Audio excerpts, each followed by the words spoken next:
नमस्कार. माझ्या बांधवांनो, कशा पद्धतीने हे भारतीय जनता पार्टीचं सरकार आपल्या देशातील शेतकरी बांधवांना देशद्रोहीला लावते याचं मूर्तिमंत उदाहरण हे अमेरिकेसोबत केलेला जो करार आहे, या कराराच्या माध्यमातून मोदी सरकारने आपल्या देशातील शेतकऱ्यांना अक्षरशः वाऱ्यावर सोडलेलं आहे. कारण 0% व्याजदराने त्या ठिकाणाहून जो माल शेतमाल असेल तो आपण घेणार, आणि आपण जर आपला शेतमाल अमेरिकेमध्ये द्यायचा असेल तर त्याला 18% लागणार आहे.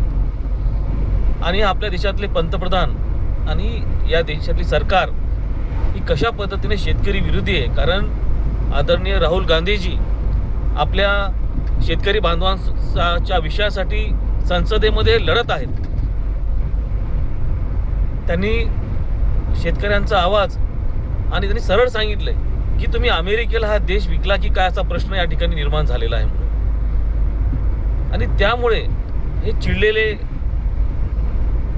मोदी सरकार आज त्यांचा एक जो खासदार आहे निशिकांत दुबे, तो या ठिकाणी म्हणतो, त्याने एक प्रस्ताव या ठिकाणी मांडलेला आहे की आदरणीय राहुल गांधीजी यांनी एकतर निवडणुकीला यांना उभं करण्याची परवानगी देण्यात येऊ नये आणि त्यांची खासदारकी रद्द करण्यात यावी. म्हणजे तुमच्या विरोधामध्ये बोलल्यानंतर तुम्ही कशा पद्धतीनं या ठिकाणी एका लोकप्रतिनिधीचा, ते पण विरोधी पक्ष नेते आहेत राहुल गांधी, त्यांचा आवाज दाबण्याचं काम या ठिकाणी तुम्ही करताय. आज या देशातले शेतकरी तुम्हाला ओळखून आहेत. कारण तुम्ही ज्या पद्धतीनं आज सोयाबीनचे भाव पाडलेले आहेत, कापसाचे भाव पाडलेले आहेत, आणि जर तुम्ही इथेनॉल पण बाहेरून घेत असाल तर ऊसाचेही भाव पडणार आहेत, कापसाचे भाव पडले. या सर्व गोष्टींचा विचार आजच्या लोकसत्तामध्ये सांगण्यात आलेला आहे की कराराचा विषय निघाल्यानंतर या देशातील सोयाबीनचा अजूनही भाव 700 ते 800 भाव पडलाय.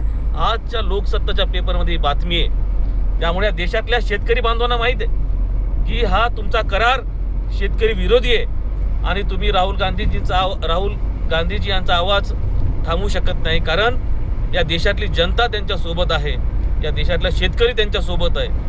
त्यामुळे ते कधी घाबरणार नाहीत आणि इथल्या काँग्रेसचा कार्यकर्ता सुद्धा घाबरणार नाही.